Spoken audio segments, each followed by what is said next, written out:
মানৱ সমাজক লজ্জানত কৰা এক ঘটনাই জোকাৰি গৈছে এতিয়া শিৱসাগৰত এক ঘটনা সংঘটিত হৈছে আৰু এইবাৰ এটা নৰ পিশাচৰ কামনাৰ বলি হ'ল এগৰাকী মুকবধিৰ যুৱতী আৰু মুকবধিৰ যুৱতীগৰাকীক অন্তঃহত্যা কৰিছে এটা নৰ পিশাচে।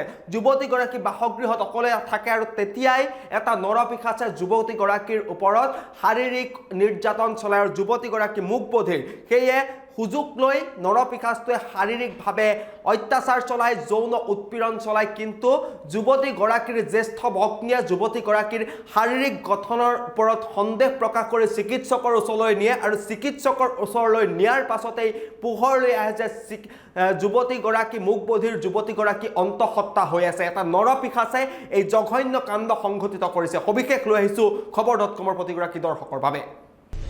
আমি জনাইছো যে শিৱসাগৰত সংঘটিত হৈছে এক জঘন্য ঘটনা আৰু এটা নৰ পিশাচৰ কামনাৰ বলি হ'ল এগৰাকী মুকবধিৰ যুৱতী। এটা ঘৰত অকলশৰীয়াকৈ বাস কৰা যুৱতীগৰাকীৰ ওপৰত দীৰ্ঘ সময় ধৰি চলিছিল যৌন উৎপীড়ন আৰু শেহতীয়াকৈ মুকবধিৰ যুৱতীগৰাকীৰ শাৰীৰিক গঠনৰ ওপৰত সন্দেহ হোৱাত জ্যেষ্ঠ ভগ্নীয়ে যুৱতীগৰাকীক লৈ যায় চিকিৎসকৰ কাষলৈ আৰু চিকিৎসকৰ পৰীক্ষাত পোহৰলৈ আহে যে যুৱতীগৰাকী অন্তঃহত্যা হৈ আছে। আৰু ঘটনা সন্দৰ্ভত যোৱাকালি নিশা সদৰ আৰক্ষীত মুকবধিৰ যুৱতীগৰাকীৰ পৰিয়ালে এজাহাৰ দাখিল কৰে। আৰক্ষীয়ে নিশাই যুৱতীগৰাকীয়ে ইংগিতেৰে দেখুৱাই দিয়া ৰৌচন কুমাৰ নামৰ এজন যুৱকক আটক কৰিছে আৰু দুভাষীৰ জৰিয়তে মুকবধিৰ যুৱতীগৰাকীৰ পৰা সাহায্য গ্ৰহণ কৰা হ'ব বুলি জানিবলৈ দিছে আৰক্ষী। আৰু এই মুহূৰ্তত আমাৰ হাতত ভুক্তভোগী যুৱতীগৰাকীৰ ভক্তি আছে, ভক্তিৰ ভাষ্য এই মুহূৰ্তত আপোনালোকৰ বাবে আগবঢ়াইছোঁ। কি হৈছিল ঘটনাটো মানে ধৰক আমাৰ ঘৰত কোনো মায়া বা তেনেকুৱা নাই, নচাবলগীয়া তাইক কেকাজন আছে। তাই অলপ মেণ্টেলি প্ৰব্লেম, মানে মোৰ বিয়া হ'লোঁ যিহেতু ভাড়াঘৰত মানুহজন তাতে কাম কৰে। তাই মানে মোৰ ওচৰত কেতিয়াবা এনেই ফুৰিবলৈ যায়, ধৰক ক'তনো যাব, অকল মই আছোঁ বুলি তেনেকুৱাতে তাই অলপ মানে খুব মোৰ ওচৰত যাতে এনেকৈ ফুৰ নিচিনা খুব এনেকৈ সেকা পেলোৱা নিচিনা বাৰে কৰি আছিলে তেনেকুৱা। তাৰপৰা তাই সুধোতে তাই ক'লে মোৰ টনচিল হৈছে, তই ডক্টৰৰ ওচৰত লৈ যাবি। মই বোলো হ'ব বাৰু লৈ যাম। তাই ধৰক এইবোৰ কথা এনেকৈ গম নাপায় চাগে, কি হয় কি কথা এইবোৰ কথা বুজি পোৱা নাই চাগে তাই। তাৰপৰা যেতিয়া তাই বহুত দিন ওচৰত যোৱা নাই, মই সুধিলোঁ ঘৰৰ ওচৰত কি হৈছে, তাই অহা নাই। তাই ক'লে যে তাই অলপ পেটটো ওলোৱা নিচিনা হৈছে, এনেকুৱা গাত থকা মানুহৰ নিচিনা হৈছে। তই অলপ চাবিচোন। কালি যেতিয়া মই আহিলোঁ প্ৰেগনেঞ্চি টেষ্ট কৰিলে দেখিলে পজিটিভ ওলাইছে।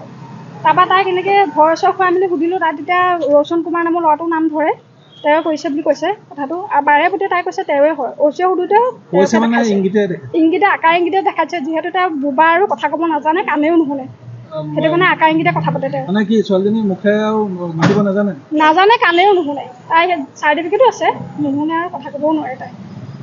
তাৰপিছত কি কৰিলা তোমালোকে? তাৰপৰা আমি তাই সুধোতে তাই দেখাই দিছে ৰুমটোলৈ নি পিনে, এই ল'ৰাজনে হয় বুলি 100 বাৰ কৈছে, এইটোৱে হয় এইটোৱে হয়। হাতত ধৰি টানি নি ঘৰৰ ভিতৰত নি কাপোৰ খুলিছে, এনেকৈ চব কৰিছে তাই। তাৰপৰা আমি লগালগ ল'ৰাটোক আনি থানাত চমজাই দিছোঁ। তাৰপৰা এজাহাৰ দাখিল কৰিছোঁ। এতিয়া পুলিচ থানাই কিবা তদন্ত কৰি আছে, কি কৰিব এতিয়ালৈকে জনা হোৱা নাই। যোৰহাট নিম বুলি কৈছে, যিহেতু তেওঁৰ কথাবিলাক তেওঁলোকে বুজি পোৱা নাই, আকাৰ ইংগিতে কয় নাই।